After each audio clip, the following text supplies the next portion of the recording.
Saat teduh sejenak, Bapak Ibu Saudara sekalian. Mazmur 90 ayat 14. Kenyangkanlah kami di waktu pagi dengan kasih setiamu, supaya kami bersorak-sorai dan bersukacita semasa hari-hari kami. Kita akan menaikkan pujian kepada Tuhan. Saat kami berkumpul, Roh-Mu bekerja.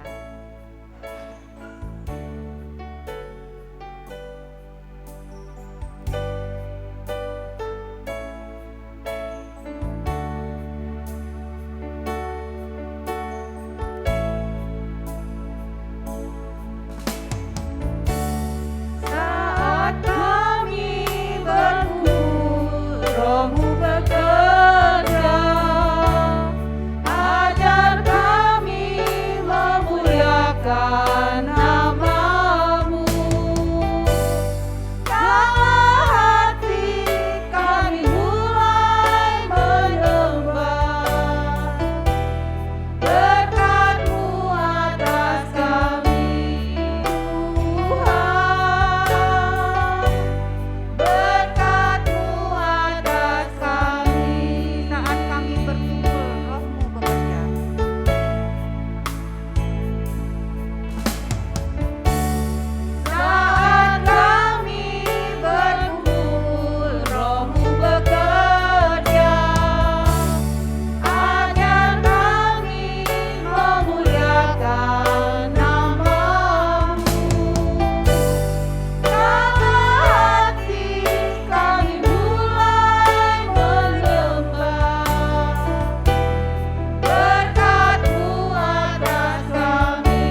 Tuhan tidak berkesudahan.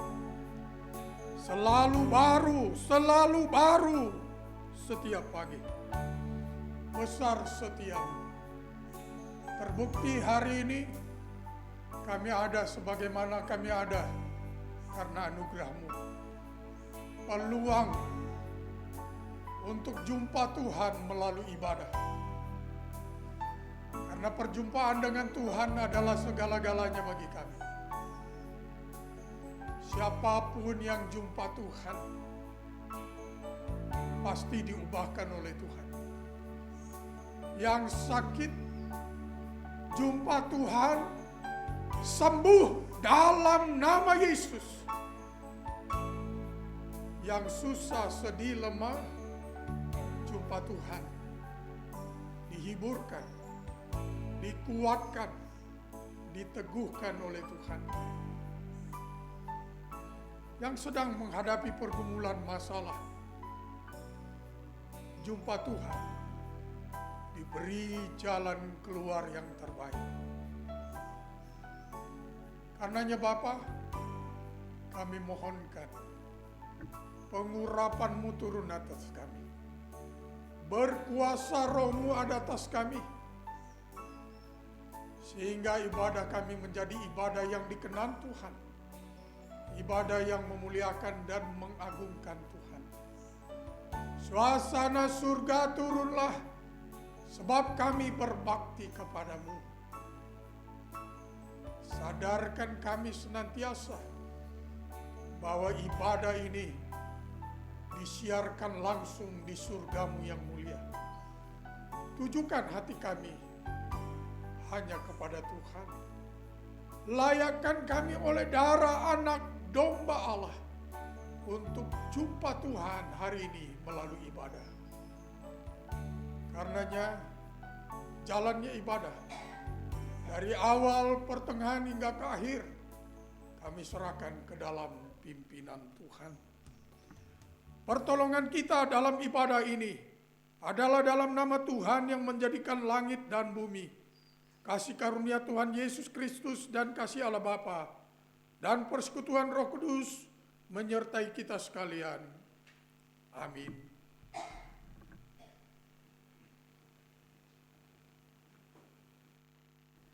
Silakan duduk Bapak Ibu Saudara sekalian. Kita akan terus memuji Tuhan.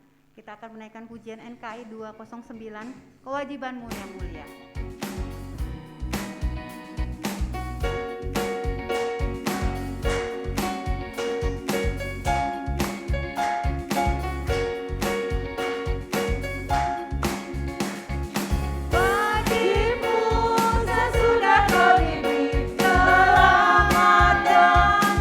Bekerja bersama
persekutuan iman kita. Saya undang untuk bangkit berdiri. Marilah bersama semua orang percaya di muka bumi, masing-masing kita mengatakan, aku percaya kepada Allah, Bapa yang Maha Kuasa, Khalik langit dan bumi, dan kepada Yesus Kristus, anaknya yang tunggal Tuhan kita, yang dikandung dari Roh Kudus, lahir dari anak darah Maria, yang menderita di bawah pemerintahan Pontius Pilatus, disalibkan, mati dan dikuburkan, turun ke dalam kerajaan maut, pada hari yang ketiga, bangkit pula dari antara orang mati, naik ke surga, duduk di sebelah kanan Allah, Bapa yang Maha Kuasa, dan yang akan datang dari sana untuk menghakimi orang yang hidup dan yang mati. Aku percaya pada Roh Kudus, gereja yang kudus dan am, persekutuan orang kudus, pengampunan dosa, kebangkitan tubuh, dan hidup yang kekal. Amin. Kita akan mengambil Alkitab kita. Pembacaan firman Tuhan pada pagi hari ini terambil dari Lukas 4 ayat 1 sampai 13. Ayat 1 saya yang membacakannya, ayat 2 saudara-saudari sekalian. Begitu seterusnya, dan ayat terakhir kita membacanya bersama-sama. Lukas 4 ayat 1 sampai 13. Yesus yang penuh dengan Roh Kudus kembali dari sungai Yordan, lalu dibawa oleh Roh Kudus ke padang gurun. Di situ dia tinggal 40 hari lamanya dan dicobai iblis. Selama di situ dia tidak makan apa-apa, dan sesudah waktu itu ia lapar. Lalu berkatalah iblis kepadanya, jika engkau anak Allah, suruhlah batu ini menjadi roti. Jawab Yesus kepadanya, ada tertulis, manusia hidup bukan dari roti saja. Kemudian ia membawa Yesus ke suatu tempat yang tinggi, dan dalam sekejap mata ia memperlihatkan kepadanya semua kerajaan dunia. Kata Yesus kepadanya, segala kuasa itu serta kemuliaannya akan kuberikan kepadamu, sebab semuanya itu telah diserahkan kepadaku, dan aku memberikannya kepada siapa saja yang kukehendaki. Jadi, jikalau engkau menyembah aku, seluruhnya itu akan menjadi milikmu. Tetapi Yesus berkata kepadanya, ada tertulis, engkau harus menyembah Tuhan Allahmu, dan hanya kepada Dia saja engkau berbakti. Kemudian ia membawa Yesus ke Yerusalem dan menempatkan dia di bubungan bait Allah. Lalu berkata kepadanya, jika engkau anak Allah, jatuhkanlah dirimu dari sini ke bawah. Sebab ada tertulis mengenai kau, ia akan memerintahkan malaikat-malaikatnya untuk melindungi engkau. Dan mereka akan menatang engkau di atas tangannya, supaya kakimu jangan terantuk kepada batu. Yesus menjawabnya, katanya, ada firman, jangan engkau mencobai Tuhan Allahmu. Bersama-sama, sesudah iblis mengakhiri semua pencobaan itu, ia mundur daripadanya dan menunggu waktu yang baik. Ya, amin. Demikianlah firman Tuhan. Firman Tuhan ini akan dijelaskan oleh hambanya Evangelis Pridawati Sinaga. Kita akan menyambut firman Tuhan ini dengan pujian pribadi yang mengenal hatiku.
Tuhan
yang baik, kami mau menerima berkat Tuhan melalui kebenaran firman Allah. Engkau yang kenal setiap pribadi kami yang ada di sini. Lakukanlah Tuhan sesuai dengan yang Kau kehendaki bagi kami melalui kebenaran firman Tuhan. Kami rindu dipulihkan, kami rindu diubahkan, kami rindu dijamah, dilawat, disembuhkan. Segala yang terbaik kami rindu terjadi dalam kehidupan kami. Karena kami tahu hanya Tuhan yang sanggup melakukannya bagi kami. Berbicaralah ya Tuhan. Berfirmanlah Tuhan bagi kami. Karena sesungguhnya hati kami telah siap. Dalam nama Yesus Kristus kami berdoa. Amin.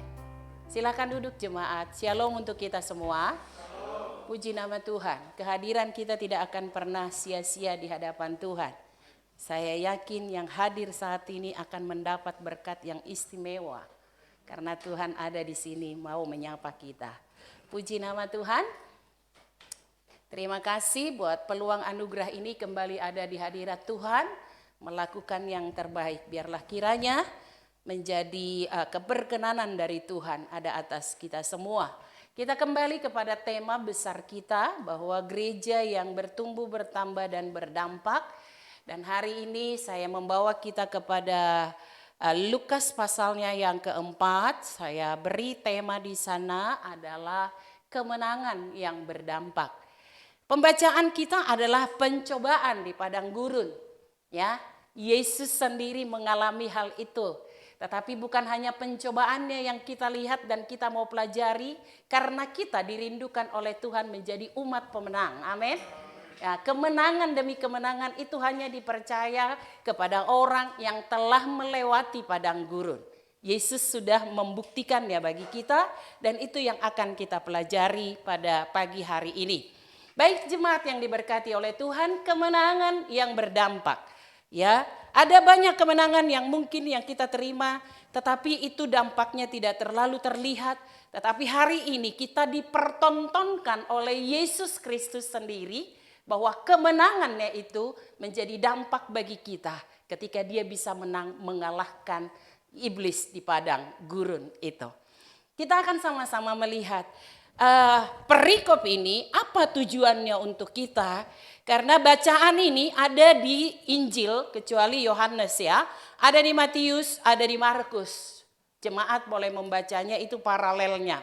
Tetapi hari ini karena tugas saya untuk menjelaskan Lukas, kita akan sama-sama lihat versi Lukas menjelaskannya. Bahwa ini adalah pencobaan yang pertama dialami oleh Yesus Kristus setelah dia dinobatkan menjadi Mesias. Kita baca sebelumnya silsilah Yesus bahwa sekali lagi secara teologis Yesus Kristus itu adalah 100% Allah, 100% manusia. Amin. Ya. Nah, jadi dalam hal ini kedua-duanya itu diuji dari Yesus. Jadi saya mau sampaikan seperti ini jemaat. Engkau dan saya sudah ditebus oleh Yesus Kristus. Tetapi dengar baik-baik. Di dalam mengiring Tuhan yang namanya masalah tetap ada. Ya kan ya? Tetapi Yesus mengajarkan kita masalah boleh ada, tantangan boleh ada. Tetapi aku mau engkau berdiri sebagai pemenang. Dan menjadi umat pemenang. Itu yang Tuhan rindukan karena itu teladan yang diberikannya. Baik, perikop ini menjelaskan 3 hal kepada kita. Saya waktu mungkin kalau jemaat bisa mengikuti ayatnya yang pertama coba kita lihat. Itu rasanya sangat kontras ya. Yesus yang penuh dengan Roh Kudus. Ingat, Yesus yang penuh dengan Roh Kudus. Kembali dari sungai Yordan lalu dibawa oleh Roh Kudus ke padang gurun. Nah, dalam persoalan yang dialami umat percaya selama ini dikatakan kalau sudah ikut Yesus tidak akan mengalami pencobaan. Kalau sudah ikut Yesus segalanya beres. Itu pendapat manusia.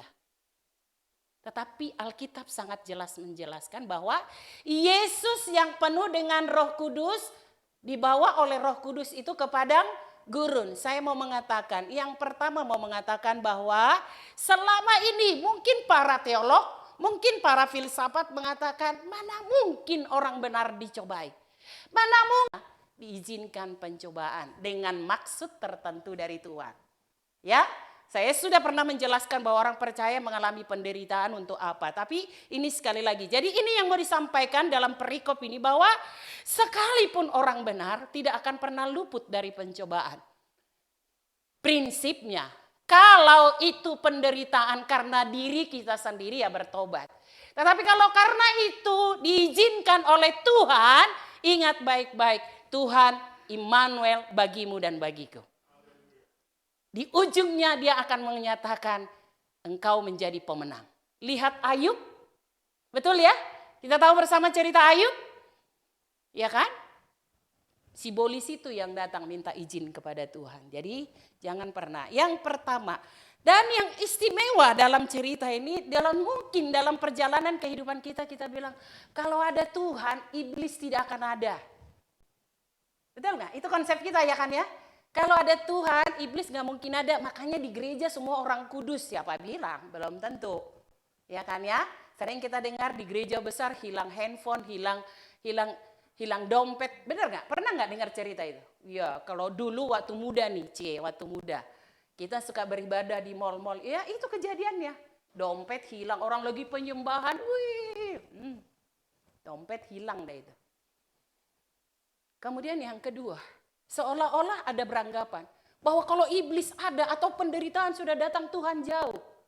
Seperti lagunya Bimbo. Aku jauh, engkau jauh, gitu. Tidak, prinsip kekristenan engkau jauh, engkau dekat, Yesus tetap dekat denganmu. Itu prinsip kebenarannya. Nah jadi ini perspektif ini atau sebagian orang mengimani seperti ini mungkin.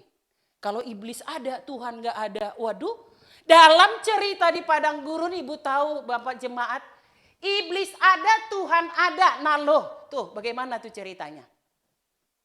Tetapi Yesus menang. Itu teladan buat kita. Yang kedua, apa yang diajarkan dalam perikop ini?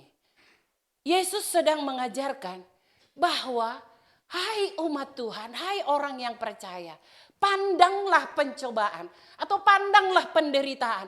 Pandanglah apa yang tidak sesuai dengan keinginanmu di dalam kehidupanmu itu, kalau itu dari Tuhan.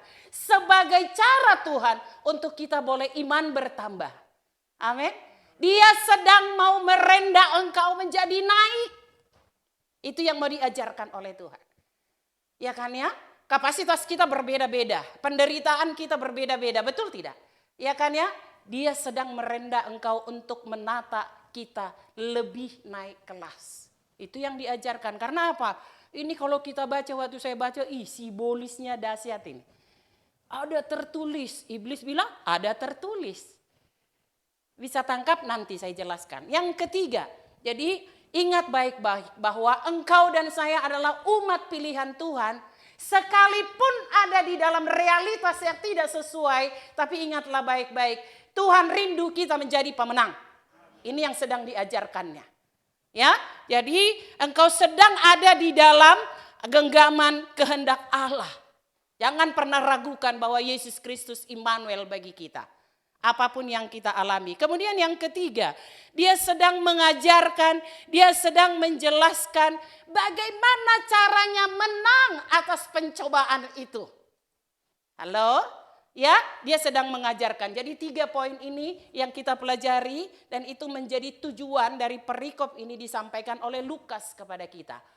Nah, kalau demikian, apa? Mari kita lihat sama-sama. Apa yang dialami oleh Yesus dan itu menjadi realitas dalam kehidupan umat percaya. Pencobaan-pencobaan seperti apakah? Mari kita lihat dari konteks kita. Yang pertama adalah pencobaan kebutuhan hidup. Kita lihat ayatnya yang ketiga. Yuk, sama-sama kita baca ayatnya yang ketiga. 1, 2, 3, ya. Lalu berkatalah iblis kepadanya, jika engkau anak Allah, Suruhlah batu ini menjadi roti. Batu menjadi roti. Itu untuk kebutuhan siapa? Jasmani. Iblis tahu nggak? Tahu. Yesus sudah 40 hari 40 malam berpuasa. Lapar nggak Yesus? Lapar. Ini membuktikan teologisnya tadi saya sudah katakan Yesus 100% manusia. Bahkan ada penafsir-penafsir bilang karena kata lapar nggak haus berarti Yesus waktu berpuasanya minum air putih kali ya. Itu urusan belakangan lah, saya nggak ngurusin itu. Yang jelas laparlah Yesus, ya kan? Oke, jadi pencobaan kebutuhan, mendesak nggak kebutuhannya? Iya, Tuhan tahu waktu yang tepat, tempat yang tepat, identitas kita, siapa kita, atau area kebutuhan kita, tapi hal itu dipakai oleh iblis. Kita lihat sama-sama. Lalu berkatalah iblis kepadanya, jika engkau anak Allah, suruhlah batu ini menjadi roti. Tepat gak waktunya? Iya. Iblis tahu 40 hari, 40 malam dia sudah berpuasa dan dia lapar. Logikanya berpikir, di padang gurun ada roti nggak? Nggak akan ada kan? Jadi Yesus akan bilang gini, nggak ada toko roti di sini. Kau kan anak Allah. Lihat bisa permainan atau caranya si bolis ini, strateginya si bolis ini. Kau kan anak Allah. Iblis tahu nggak Allah itu berkuasa? Tahu. Bisa nggak Tuhan mengubah itu? Bisa. Tetapi mungkin kalau saya kayak kolerik, nggak bisa saya jitak tuh si bolis, ya akhirnya saya kalah. Bisa tangkap maksud saya? Tetapi Tuhan tidak. Lihat strateginya baik-baik. Waktu yang tepat, 40 hari sudah lapar. Dalam hati saya ya, kalau nggak dilakukan Yesus ini bisa-bisa nambah jam puasanya Tuhan Yesus kembali. Oke ya, tempat coba. Ada batu di padang gurun, ada batu kan? Yesus tahu nggak? Ya, karena dimulai dengan apa? Jika engkau anak Allah. Nantangin kan ini si bolis. Ngeselin ini. Kalau orang yang kolerik ketemu dipentung dia. Ya kan ya? Kemudian dicobain lagi. Yang ketiga adalah identitas. Dia tahu Yesus bisa mungkin mujizat. Ubah dong batu menjadi roti. Ya kan? Anak Allah, integritas Allah diganggu gugat ini. Kemudian yang keempat adalah area kebutuhan. Kondisi kemanusiaan Yesus saat itu sungguh-sungguh sangat lapar. Tapi dicobai. Dengan ujuk-ujuknya apa? Jika engkau anak Allah. Aduh si bolis ini memang. Tetapi itulah yang mau saya sampaikan. Yang pertama bahwa perbedaan si bolis iblis dengan Tuhan. Ya kan ya? Si bolis Tuhan menyampaikan kebenaran yang hakikatnya tidak pernah tidak benar. Tetapi iblis menyampaikan kebenaran yang diputar balikan. Bisa tangkap maksudnya? Ya kan? Itu kodratnya dia. Si bolis tahu Yesus itu anak Allah. Akan mengalami penderitaan demi penderitaan yang Tuhan sampaikan bahwa sampai ke jalan Via Dolorosa, jalan salib. Ya kan, rancangan Allah hanya melalui jalan salib ada pengampunan. Hanya melalui jalan salib ada keselamatan. Tetapi si bolis putar balikan. Bukankah demikian dengan Adam dan Hawa di Taman Eden? Dengar baik-baik. Jadi iblis yang menakutkan itu adalah iblis yang apa? Tahu firman Tuhan tetapi salah menafsirkannya. Bisa paham? Kalau dulu saya waktu kecil, si bolis itu adalah badannya besar, warnanya hitam, tanduknya merah. Tapi si bolis versi ini enggak. Bisa mengerti maksud saya? Nah bagaimana menang dengan strategi sekalipun dia bilang, ada tertulis. Dia bilang, ada tertulis juga Yesus. Wah ini si bolis, maaf ini kurang ajar betul. Tetapi lihat, bukankah ini yang kita alami jemaat yang diberkati oleh Tuhan? Di area mana kita mengalami pencobaan atau padang gurun yang tidak habis-habis adalah kebutuhan hidup. Betul ya? Sampai saat ini kita ada di pandemi, di masa pandemi ini. Bukankah ini yang dibutuhkan oleh manusia? Mungkin secara fisik, secara ekonomi iya. Tapi di luar itu secara jiwa, secara emosi kita juga dilanda krisis seperti ini. Kita kekurangan kasih sayang. Ya kan? Ingin dicintai, ingin disayang. Betul gak? Apa hanya saya doang jemaat yang diberkati? Jawab saya nggak usah stres. Butuh kasih sayang nggak? Aku butuh tati tayang jemaat. Ya kan ya? Itu jadi persoalan nggak? Persoalan. Dalam masa pandemi ini perceraian lebih tinggi dibanding sebelum pandemi. Karena apa? Orang butuh. Itulah perbedaan Tuhan dengan kita. Keperluan Tuhan tidak ditentukan oleh faktor luar. Ya kan? Nah, iblis mencoba putar, ubah dong batu jadi roti. Dia tahu bisa. Hal itu tidak dibuat oleh iblis sama kita, karena iblis tahu kita nggak akan punya kuasa mujizat. Iya kan ya? Tetapi kepada Yesus dibuat. Lihat strateginya, saya mau sampaikan strategi simbolis. Ya, jadi simbolis yang bergentayangan di rumahmu itu simbolis level kecil. Bisa paham maksud saya? Jadi jangan takut, malam hari takut karena gelap, di kamar mandi ada genderuwo. Ya kan ya?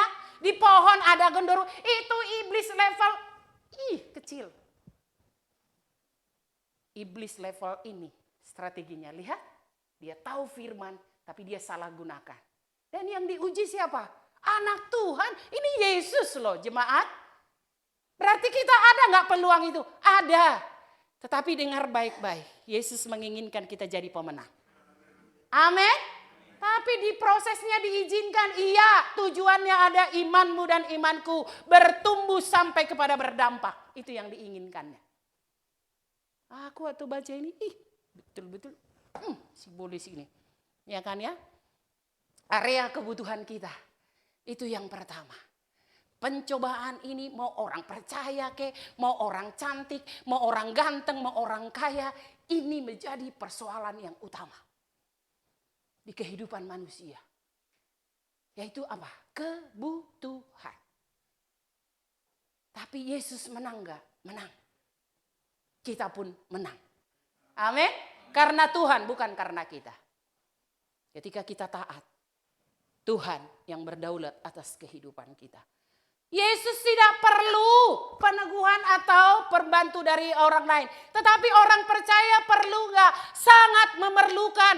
Itu sebabnya kita bekerja keras. Betul gak?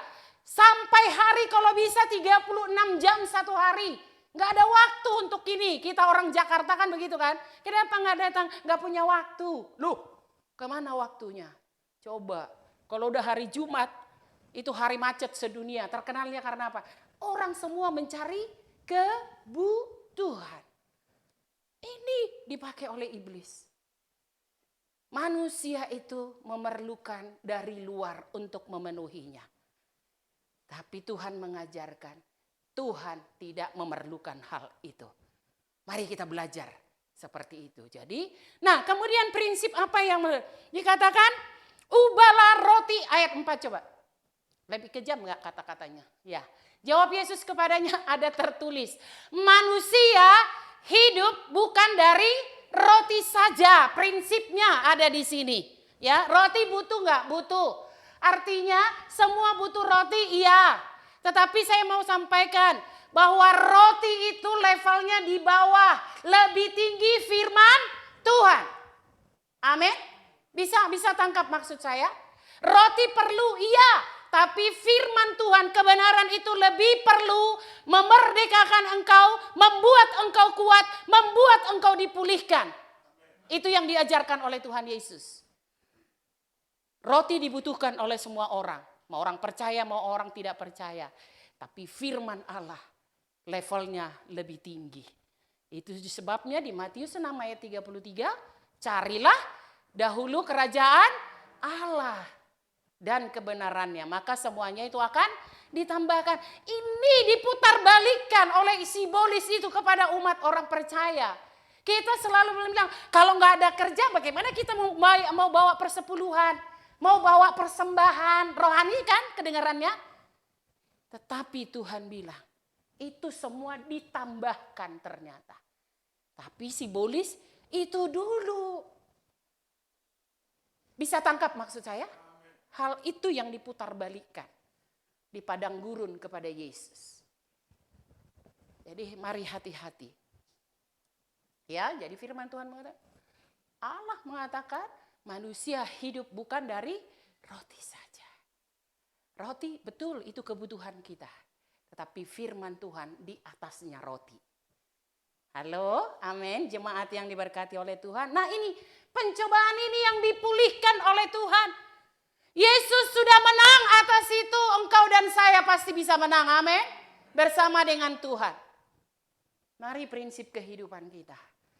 Tapi bukan sebaliknya, makanya saya suka bilang, orang percaya ini suka-sukanya kadang. Tuhan bilang apa, dia kerjakan apa. Karena banyak penafsiran. Banyak filsafat, banyak pendapat yang kita, karena apa? Kebiasaan kan? Harus kerja dulu baru percaya kepada Tuhan. Tuhan bilang enggak begitu. Pekerjaanmu itu adalah pelayananmu kepada Tuhan. Berkaryalah di situ. Amin. Bisa ya tangkap ya jemaat yang diberkati oleh Tuhan. Jadi sangat prinsip. Waktu, tempat, identitas, area kebutuhan. Iblis tahu enggak? Tahu banget. Dicobai enggak Tuhan Yesus? Dicobai dalam hal itu. Tetapi Yesus Kristus menang. Amin.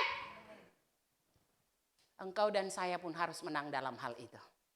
Situasi boleh sulit. Tapi ingat baik-baik. Tuhan kita sudah menang atas itu. Maka kita pun pasti bisa menang bersama dengan Tuhan. Matthew Henry mengatakan begini. Kebutuhan hidup adalah cobaan yang besar untuk ketidakpercayaan kepada Allah. Wow, waktu saya baca begini, betul ya. Untuk apa sih manusia hidup? Bekerja keras untuk apa? Memenuhi kebutuhan. Sampai berbagai cara orang bisa buat untuk mempertahankan jabatan. Betul gak?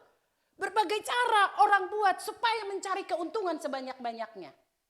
Sehingga apa? Kepercayaan kepada Tuhan bisa berkurang. Dari segi waktu. Dari segi nominal, dari segi strategi, mungkin engkau bisa merencanakannya. Tetapi ingat baik-baik, libatkanlah Tuhan di dalamnya dan utamakanlah Tuhan. Amin.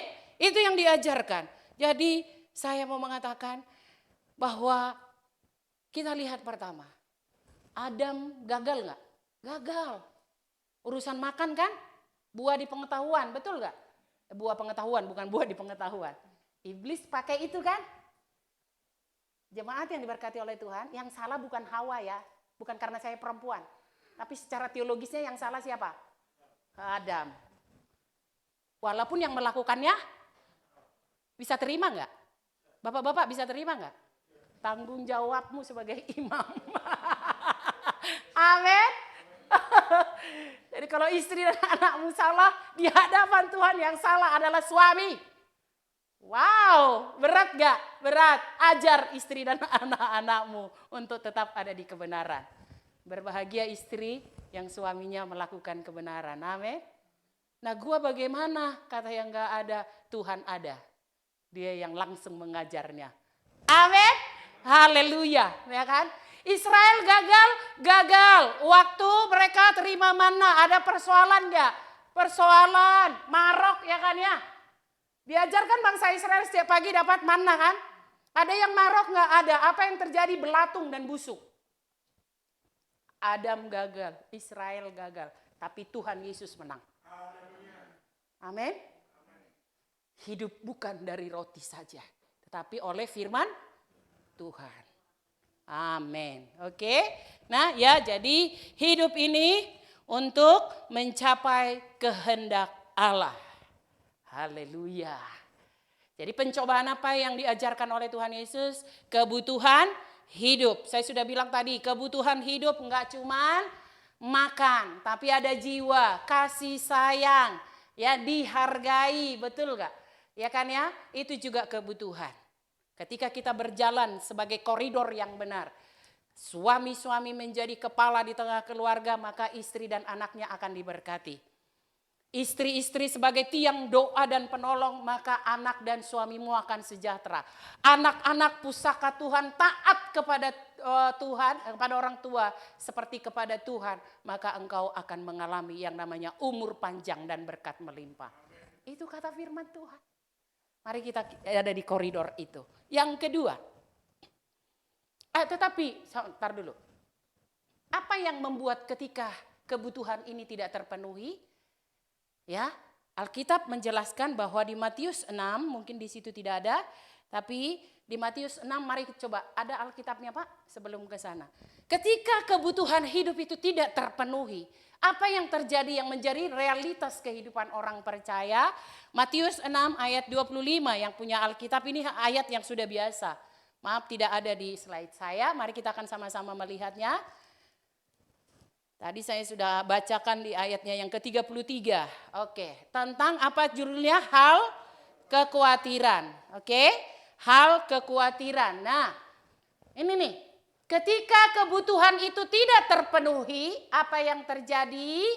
Janganlah khawatir akan hidupmu, akan apa yang hendak kamu makan atau minum, dan janganlah khawatir pula akan tubuhmu, akan apa yang hendak kamu pakai. Bukankah hidup itu lebih penting daripada makanan, dan tubuh itu lebih penting daripada pakaian? Tetapi realitas orang, sekalipun dia itu orang percaya, apa yang terjadi? Ketika kebutuhan tidak terpenuhi, adanya kekhawatiran. Ketika kasih sayang tidak terpenuhi, adanya apa? Kekecewaan, ya kan ya? Ketika penghormatan dan penghargaan tidak diterima, adanya apa? Kekecewaan. Nah, tapi Tuhan bilang di ayatnya yang ke-33. Lanjut Pak, hanya langsung di ayat 33.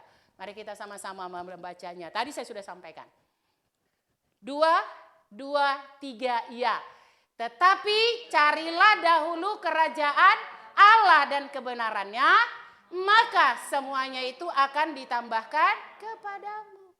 Jadi jangan cari kebahagiaan dari suami-suami. Amin. Karena suami bukan sumber bahagia. Tapi ketika kita berdoa, Pak Jeremia selalu berdoa begitu. Mari berdoa. Tuhan, buatlah yang terbaik yang Tuhan, menurut Tuhan kepadanya. Nah itu, kalau suami macam-macam. Tapi di sini tidak ada. Amin. Ya, puji Tuhan. Oke, yang kedua, maaf kita berlama-lama di sana. Pencobaan apa yang dialami? Itu tadi secara fisik ya. Karena tadi saya sudah bilang, dalam perikop ini istimewanya apa? Tuhan hadir, simbolis hadir. Ini yang keren nih, ya kan ya? Oke, nah pencobaan apa yang kedua? Yaitu tentang dimensi mempercayai Allah. Mari kita lihat ayatnya yang selanjutnya, mulai dari ayatnya yang kelima. Oke, saya yang baca. Kemudian ia membawa Yesus ke suatu tempat yang tinggi dan dalam sekejap mata ia memperlihatkan kepadanya semua kerajaan dunia. Ayatnya yang ke-6. Kata iblis kepadanya, segala kuasa itu serta kemuliaannya akan kuberikan kepadamu. Ih keren banget ini si Bolis. Ya kan ya? Dia punya legal? Punya. Si Bolis ini punya legal, ya kan ya? Sebab semuanya itu telah diserahkan kepadaku dan aku memberikannya kepada siapa saja yang ku kehendaki. Jadi bumi ini istananya dia. Halo? Ya? Saya ingatkan ulang. Bumi ini istananya dia. Jadi jangan cari si Bolis di surga, nggak akan ada. Adanya di bumi. Kita di bumi nggak? Ya, jadi singgah sananya. Jadi jangan anggap enteng juga. Yang ketujuh. Jadi jikalau engkau menyembah aku, seluruhnya itu akan menjadi milikmu. Ayat 8. Tetapi Yesus berkata kepadanya, ada tertulis. Engkau harus menyembah Tuhan Allahmu dan hanya kepada Dia sajalah engkau berbakti. Lanjut. Kemudian ia membawa Yesus ke Yerusalem. Tadi tempat yang tinggi, Yerusalem ini yang kedua ya. Oke, dan menempatkan dia di hubungan bait Allah. Lalu berkata kepadanya, jika engkau anak Allah, jatuhkanlah dirimu dari sini ke bawah. Sebab ada tertulis, lihat. Yesus bilang ada tertulis, si Bolis juga bilang apa? Ada tertulis. Jadi saya sudah bilang, iblis yang pintar itu adalah iblis tahu firman dan salah menempatkannya. Jadi jangan percaya iblis lagi yang seram, hitam, gede badannya. Ya kan ya, jangan. Mengenai engkau ia akan memerintahkan malaikat-malaikatnya untuk melindungi engkau. Hal ini ada di Mazmur 91 ayat 11 sampai 12 tentang malaikat. Dan mereka akan menatang engkau di atas tangannya supaya kakimu jangan terantuk kepada batu. Keren ya. Ya elah dia tahu gak sih dia berhadapan dengan siapa? Sok-sok memberi penghiburan yang istimewa gitu kan, meneguhkan kan. Oke, ayat 12. Yesus menjawabnya katanya, ada firman, jangan engkau mencobai Tuhan Allahmu. Ini dimensi roh. Tadi dimensi jasmani, sudah? Roti, ya urusan roti kan ya. Nah ini dimensi roh, lihat. Yang pertama, kalau kita baca di Matius, ya dia terbalik. Yang pertama dulu bait Allah. Ya, kemudian baru suatu tempat mempekerjakan. Lihat ada ilustrasinya saya buat di sana. Nah, lihat ya. Nah, kita tahu bersama di bubungan bait Allah di Yerusalem, kan kita sudah tahu bersama bahwa Mesias Yesus itu mereka menerima sebagai Mesias, pemimpin mereka yang superhero. Bait Allah, bubungan bait Allah bagi Israel waktu itu adalah akan dipakai ketika ada berita penting. Bisa dibayangkan nggak ya, menara-menara itu, ya kan? Kalau di penjara ada menara itu untuk mengawasi kan ya. Nah kalau di hubungan bait Allah di Yerusalem dulu, kalau ada berita penting atau apa yang terjadi atau tiup sangkakala, itu artinya ada sesuatu yang terjadi, pemimpin-pemimpin ini naik ke bubungan itu. Itu artinya apa? Semua orang akan melihatnya. Gitu ya. Iblis tahu nggak itu? Tahu. Dipakai strategi itu. Ayo dibawanya ke loteng Yerusalem. Ayo. Nanti ada malaikat-malaikat. Kau kan anak Allah. Bisa maksudnya integritas Allah itu dipertaruhkan di sini oleh simbolis. Dimensi rohaninya dihajar sama dia. Nah, kemudian yang kedua. Tetapi selalu Allah mengatakan ada tertulis, ada firman Tuhan. Hal itu enggak terlalu susah, iblis pun diambilnya itu. Ya kan ya? Nah, kemudian dibawa ke suatu tempat yang tinggi untuk apa? Memperlihatkan semua kerajaan. Yesus Kristus adalah raja. Amin. Ya, iblis tahu itu, iya. Dia bilang kalau engkau nih lihat nih semua kerajaan dunia ini akan kuberikan kepadamu jika engkau apa? Menyembah. Nih pencobaan mempercayai Allah. Bukankah itu yang kita alami dalam kehidupan ini? Ketika kita terdesak, ketika kita ada di situasional yang sangat mendesak, apa yang terjadi? Seringkali kita meragukan kuasa Tuhan. Seringkali kita mengurangi kepercayaan kita kepada Tuhan. Kita tahu Yesusku adalah penyembuh yang ajaib. Yesusku adalah sumber kasih. Tetapi ketika kita ada di situasional, kita kadang lari untuk mempercayai Tuhan. Tetapi Yesus mengajar kita. Engkau mau dibawa ke hubungan bait Allah ke, engkau mau dibawa ke suatu tempat yang tinggi, ditawarkan segala-galanya. Dengar baik-baik. Tuhan bilang, jangan menyembah di luar aku. Halo? Imanmu tetap iman kepada Yesus Kristus. Amin. Tawaran mungkin boleh ada. Jabatan tinggi, harta, status, kedudukan, cintamu mungkin bisa dipertaruhkan untuk mendapatkannya. Tetapi Yesus lebih tinggi dari hal itu. Amin. Hal sederhana sebenarnya. Tetapi itu realitas yang dihadapi oleh umat Tuhan. Tapi saya mau sampaikan sekali lagi, Yesusku dan Yesusmu sudah menang dalam hal ini, amin. Minta hikmat untuk strategi-strategi yang dibuat oleh iblis ini. Supaya kita bisa tetap mengalami yang namanya mempercayai Tuhan 100%. Sehingga ketika akhir hidup kita, malaikat mengatakan, sabaslah hambaku yang setia. Halo? Halo jemaat yang diberkati oleh Tuhan, itu yang diajarkan oleh Tuhan. Lihat dampaknya ini.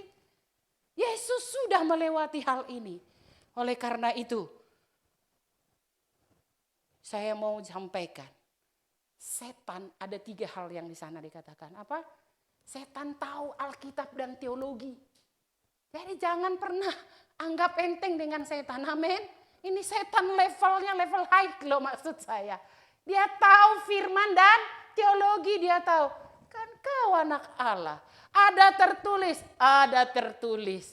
Ada firman, ada firman. Engkau kan raja. Iya, nih kutawarkan semua. Ih. Yang kedua, perhatikan baik-baik. Saya sudah ulang tadi. Iblis itu tahu Alkitab tetapi salah diputarbalikkannya. Amin. Itu iblis yang sekarang. Kemudian yang ketiga apa? Simbolis itu atau iblis itu menggunakan atau mencuplik itu ayat-ayat Alkitab untuk kepentingan pribadinya. Sudah? Dia tahu situasional Tuhan Yesus tadi saya udah bilang. Waktu, tempat, area kebutuhan, identitas dia tahu Yesus. Dia pakai itu. Jadi dia adalah dapat menggunakan firman Tuhan. Tetapi untuk kepentingan pribadinya, itulah iblis. Tetapi Tuhan, dia adalah Allah yang benar. Oleh karena itu jangan pernah ragukan bahwa engkau dan saya harus tetap mempercayai Allah kita Yesus Kristus. Haleluya. Yang ketiga kita mau belajar, jangan lama-lama. Maaf ya Pak kalau lama. Nah, pelajaran kita yang ketiga adalah bagaimana kita bisa menang. Yesus mengajarkan hal ini. Dan tadi kan kita ke pemenang, ya kan ya?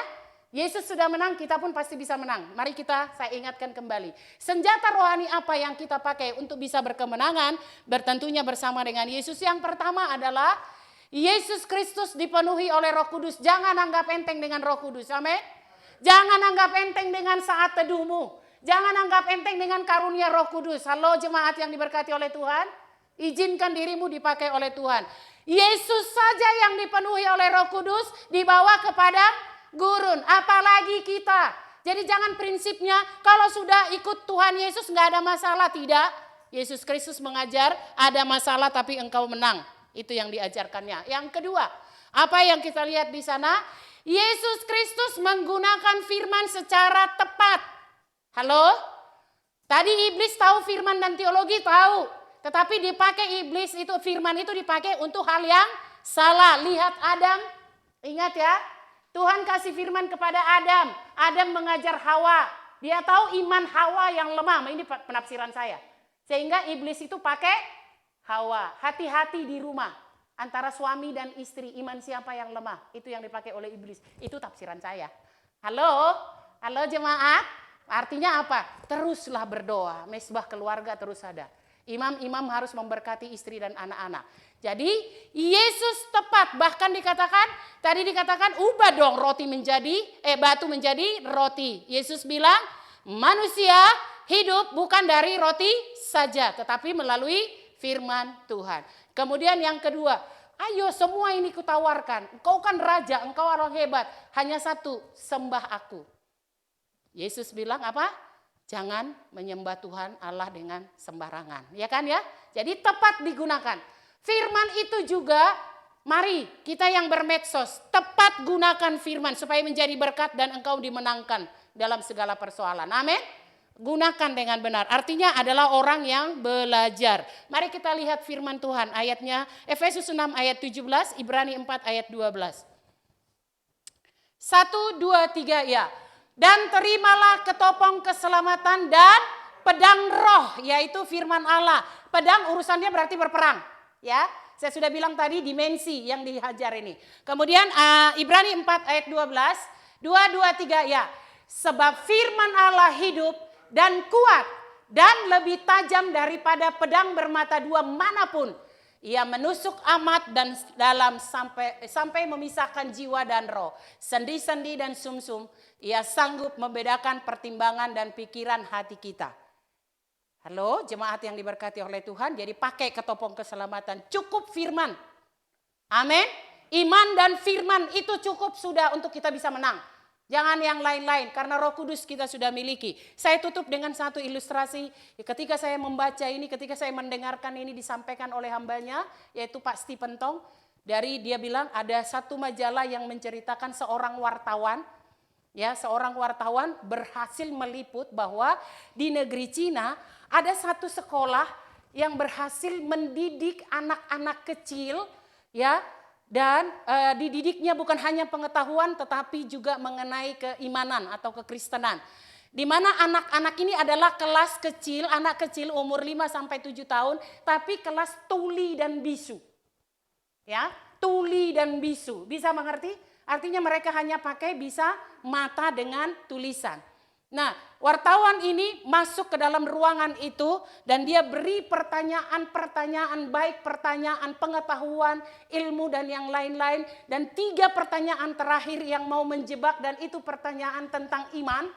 Ya, pertanyaan yang pertama terakhir dia katakan begini, anak-anak ditulis, siapakah yang menciptakan bumi, isi dan engkau sendiri? Yang berhasil atau yang berani menjawab, silahkan tulis di papan tulis. Wah, ada anak kecil, dia maju, dia tulis. Yesus Kristus, semua tepuk tangan. Betul. Pertanyaan yang kedua. Apakah Yesus Kristus itu mengasihi engkau? Saya menjawab, kata anak kecil. Dia mengasihi saya. Semua tepuk tangan. Pertanyaan yang ketiga.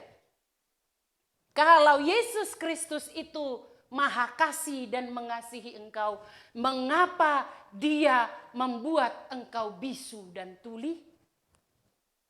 Anak-anak itu diam. Tidak berani menjawab. Semua terdiam. Karena realitas yang mereka hadapi itu.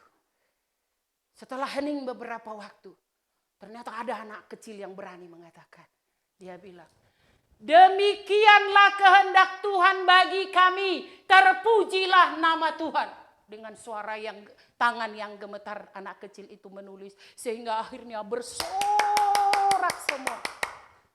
Bisa paham maksudnya dari ilustrasi saya? Mungkin itu yang kita alami dalam kehidupan ini. Tuhan, ini aku sudah taat sama Tuhan, karena saya pernah mendoakan hamba Tuhan begitu. Dia bilang ini, aku sudah melayani Tuhan, kenapa aku sakit demikian? Yesus Kristus mengalami pencobaan itu di padang gurun, tetapi dia menang.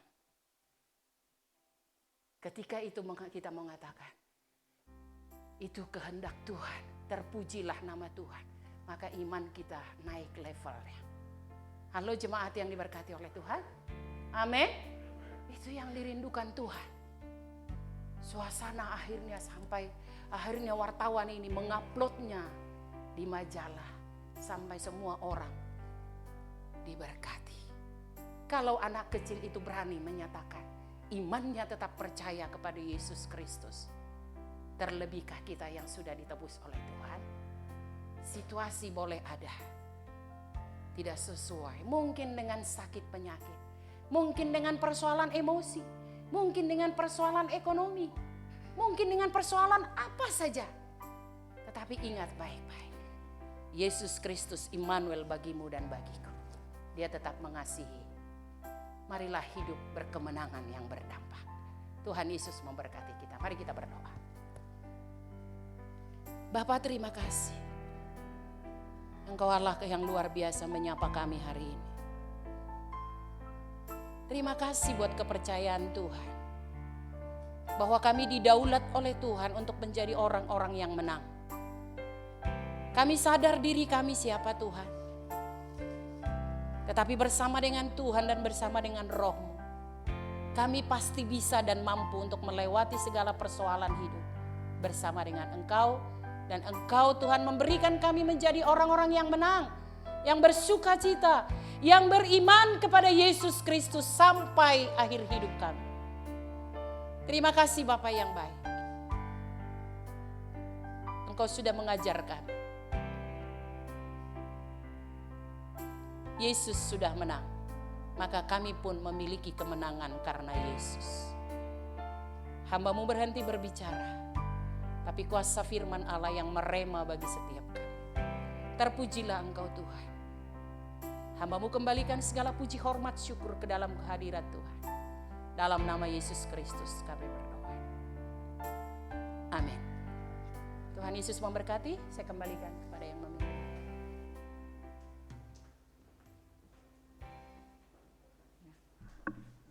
Terima kasih untuk firman yang sudah dibagikan. Biarlah firman ini boleh menjadi rema buat kehidupan kita ke depan. Kita akan memberikan yang terbaik untuk Tuhan.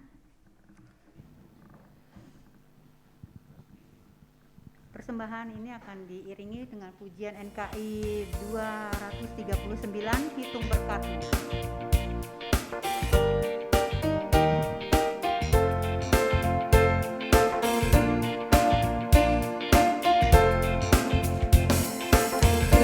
Kapan keras melanda hidupmu, bila putus asa dan letih lesu, berkat Tuhan satu-satu hitunglah,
bersatu dalam doa.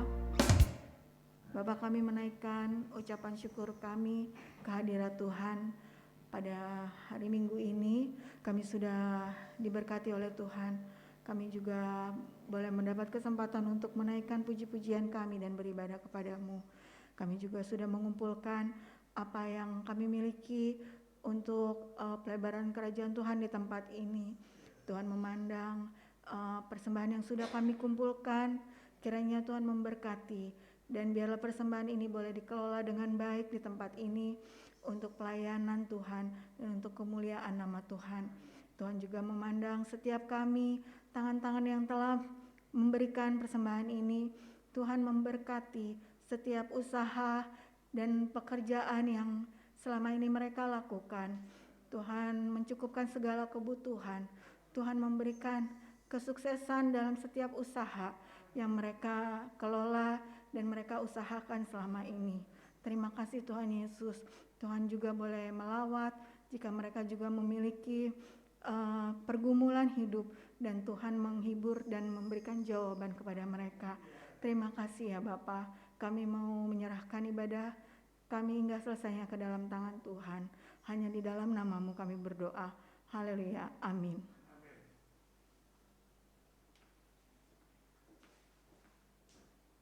Kita akan melihat warta kita. Jadwal ibadah sepanjang minggu, ibadah raya disertai dengan perjamuan kudus. Minggu 9.30 tatap muka, harap jemaat mempersiapkan diri. Diberikan kesempatan kepada jemaat untuk membawa persepuluhan untuk minggu depan. Ya, ibadah minggu di saat ini akan dilihat di live streamingnya YouTube channel GKI Ebenezer Jakarta. Ibadah sekolah minggu setiap minggu pukul 7.30 di tempat ini. Ibadah raya setiap minggu juga di tempat ini 11.30 onsite remaja. Ibadah youth setiap minggu pukul 1 onsite di tempat ini. Ibadah perkawan setiap minggu Kamis pertama sampai ketiga pukul 5 sore. Sabtu 2 Juli 2022, ada doa dan puasa persiapan untuk perjamuan kudus. Laporan keuangan, Bapak Ibu bisa melihat di grup kita ada, iya, grup jemaat ada. Ya, demikian warta kita. Ya, kita sudah di penghujung ibadah kita pada pagi hari ini. Saya undang untuk bangkit berdiri. Kita akan menaikkan pujian walau ku tak dapat melihat.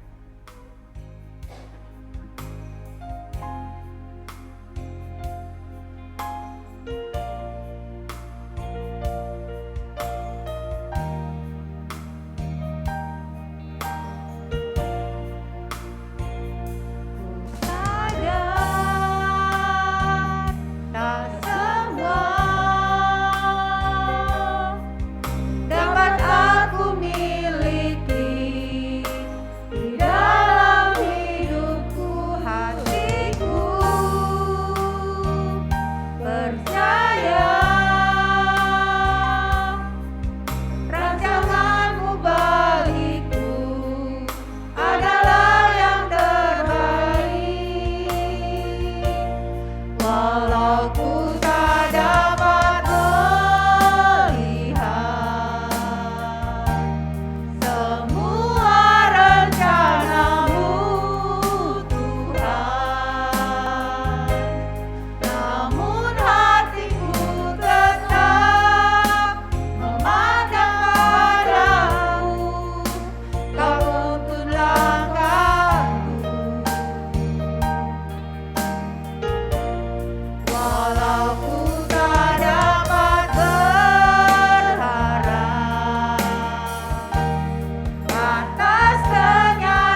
kita menaikkan doa-doa syafaat kita di hadapan Tuhan. Ada beberapa pokok doa yang saya ingin sampaikan. Yang pertama, Ibu Yolasti kurang sehat. Kita doakan sama-sama biar Ibu Yolasti pulih, sembuh. Kemudian Bapak Yosua Suwarno terus kita doakan.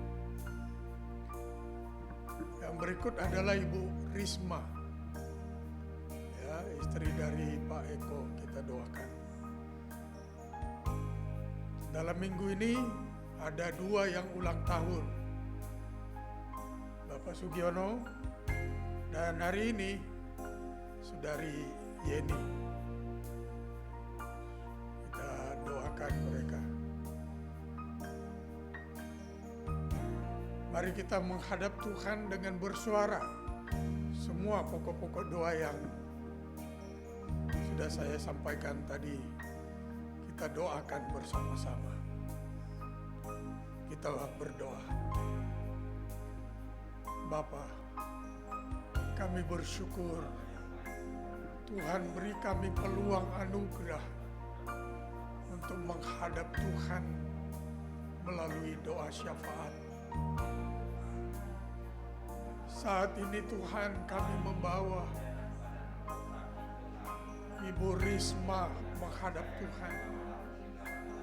Kami tidak akan pernah mengurangi kepercayaan kami sedikit pun. Apapun yang terjadi dalam hidup kami, Engkau tetap adalah penyembuh bagi saudara-saudari kami. Engkau Yehova Rafa, penyembuh kami. Sembuhkanlah ya Tuhan Ibu Risma, pulihkanlah dia, sehatkan dan sembuhkanlah dia. Seluruh jaringan tubuh, sel tubuh, organ tubuh kami adalah ciptaan-Mu, dan tubuh kami adalah rumah-Mu ya Tuhan, tempat Roh-Mu hidup dan berkarya. Kami berdoa Bapa dalam nama Yesus, jamah dan sembuhkanlah ya Tuhan Ibu Yolasti. Apapun sumber penyakit yang menyebabkan dia flu, kami tolak dari dalam tubuhnya demi nama Yesus orang Nazaret itu. Segala sakit penyakit diangkat oleh Tuhan, digantikan dengan kesembuhan, mujizat pertolongan yang dari Tuhan. Kami tidak henti-henti berdoa bagi Bapak Yosua Suwarno. Tuhan Yesus, jika Engkau mengizinkan dia mengalami ya Tuhan gagal ginjal, tidak ada yang mustahil bagimu. Sang penyembuh yang ajaib, Engkau sanggup menggantikan dengan ginjal yang baru yang datangnya dari Tuhan. Demi nama Yesus dia pulih, dia sehat oleh karena Tuhan. Mujizat Tuhan nyata dalam hidupnya. Kami rindukan dia bangkit ya Tuhan, menjadi terang, menjadi kesaksian bahwa dia dipulihkan, disehatkan oleh Tuhan. Kami terus mendoakan ya Tuhan saudara-saudari kami yang dalam minggu ini berulang tahun. Kami mendoakan Bapak Sugiono, Tuhan Yesus, tangan rahmat-Mu, tangan anugerah-Mu ada atasnya. Sebagai imam di tengah keluarga, Tuhan memberkati. Apa yang dilakukannya bagi kemuliaan Tuhan, Tuhan buat berhasil. Tuhan proteksi dengan darah anak domba Allah. Tidak ada serangan roh jahat, orang yang berniat jahat, kecelakaan, maut, penyakit dapat menyentuh kami di luar kehendak-Mu ya Tuhan. Karena kami terlindungi secara sempurna oleh darah Yesus Kristus Tuhan. Kami mohonkan tangan rahmat-Mu turun ada atas Pak Sugiono. Kami mendoakan Yeni ya Tuhan yang hari ini berulang tahun. Tidak ada waktu yang Tuhan karuniakan jika tidak ada kehendak-Mu di dalamnya. Karenanya kami berdoa Bapa dalam nama Yesus, tuntun arahkan pemudi ini untuk terus menjadi alat berkat yang dahsyat dalam tangan-Mu. Kami rindu dia diurapi Tuhan, dipakai Tuhan. Melalui kehidupannya nama-Mu dipuji, dipermuliakan Tuhan Yesus. Kami percaya anak-anak-Mu yang mengandalkan Engkau akan dikondisikan oleh Tuhan untuk menjadi anak-anak Tuhan yang berhasil karena nama-Mu ya Tuhan. Terima kasih Bapa, tangan rahmat-Mu ada menyertainya, tangan perlindungan-Mu ada atasnya, dan ada atas seluruh anggota keluarga. Kami mendoakan ya Tuhan, seluruh umat-Mu ya Tuhan, yang sudah berkarya, baik sebagai pegawai negeri, pegawai swasta, wirausahawan, wirausahawati, apapun yang dilakukan tangan kami bagi kemuliaan Tuhan. Kami mohon Tuhan memberkati, Tuhan hasil baikkan, Tuhan lipat gandakan. Melaluinya kami diberkati dan menjadi berkat bagi banyak orang. Tuhan Yesus, kami terus berdoa ya Tuhan bagi umat-Mu, jemaat-Mu, anak-anak-Mu yang belum lagi berkarya. Tuhan Yesus, tuntun arahkan oleh Roh-Mu sehingga menemukan tempat berkarya yang terbaik. Melaluinya kami ya Tuhan mengabdikan hidup kami, pelayanan kami kepada Tuhan. Kami percaya Tuhan, apa yang dilakukan oleh Tuhan bagi kami adalah yang terbaik. Terima kasih Bapa, terima kasih. Kami mendoakan ya Tuhan orang tua yang ada dalam jemaat-Mu ini. Baik ya Tuhan keluarga Pak Paulus, Ibu Deborah, Oma Yohana, kami bawa menghadap Tuhan. Kami juga mendoakan Oma Medi, kami mendoakan Oma Lani, kami mendoakan Oma Tutuwarima. Kami membawa ya Tuhan seluruh orang tua dalam jemaat ini. Bapak Yusuf Batu, Ibu Yulia Sola. Kami membawa ya Tuhan Bapak Agus Darmoko. Semua orang tua dalam jemaat ini. Kami percaya mereka selalu digendong Tuhan, selalu dipelihara Tuhan, selalu dipakai Tuhan untuk menjadi pendoa syafaat bagi anak-anak, bagi menantu, bagi cucu-cucunya, bagi hamba-hamba-Mu, bagi pelayanan. Dalam nama Yesus, mereka terus diberkati Tuhan, mereka terus dipakai oleh Tuhan. Kami mendoakan ya Tuhan anak-anak kami yang sedang menempuh pendidikan, mulai dari TK sampai perguruan tinggi. Tuhan Yesus, kami percaya mereka dikaruniakan hikmat, kecerdasan, ingatan yang tajam, semangat belajar yang tinggi. Tuhan membuat mereka berhasil karena nama-Mu ya Tuhan. Kami mendoakan ya Tuhan setiap pemimpin kami, mulai dari presiden, wakil presiden, para menteri, gubernur, bupati, wali kota, camat, lurah, RW, RT, pemimpin-pemimpin di legislatif, pemimpin-pemimpin di yudikatif, pemimpin-pemimpin di kepolisian, pemimpin-pemimpin di Tentara Nasional Indonesia, pemimpin-pemimpin di ASN. Kami bawa mereka di hadapan Tuhan.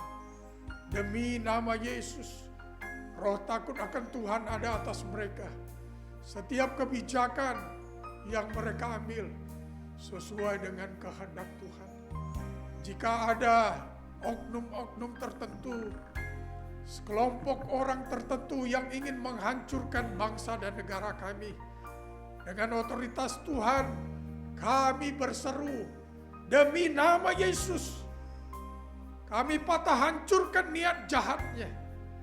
Dan kami rindu Tuhan mengkondisikan agar mereka bertobat, percaya Yesus adalah Tuhan, Juru Selamat dan Raja dalam kehidupan mereka.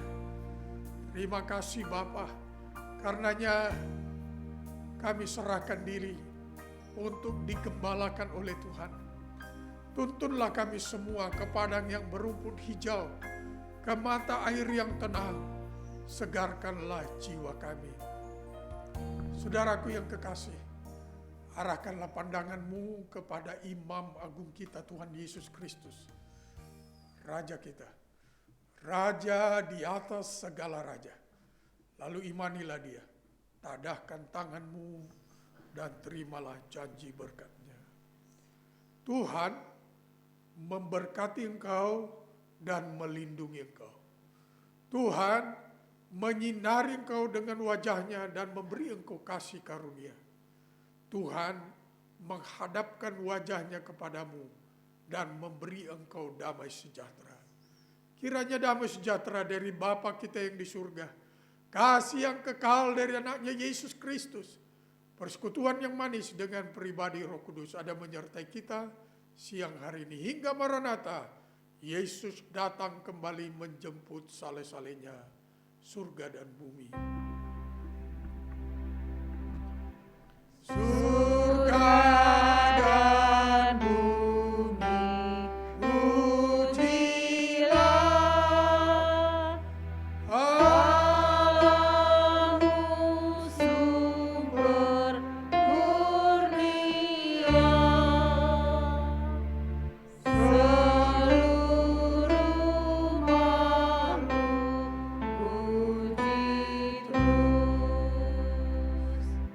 Sang Bapa, Anak, Roh Kudus.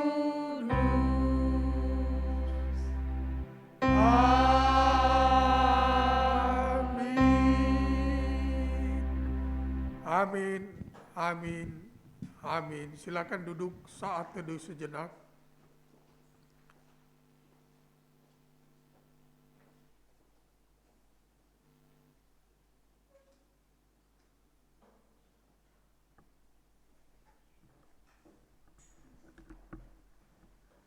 Mengingatkan kembali bahwa hari Sabtu ini dalam rangka kita mau perjamuan kudus sakramen, ada doa puasa, bukan hanya untuk BPJ tetapi untuk semua kita jemaat juga. Ya, kita mulai ibadah doanya itu dari jam 3 sampai jam 4 di tempat ini, tapi puasanya mulai dari pagi. Ya, persiapkan diri untuk perjamuan Tuhan. Yang berikut adalah formulir-formulir keanggotaan.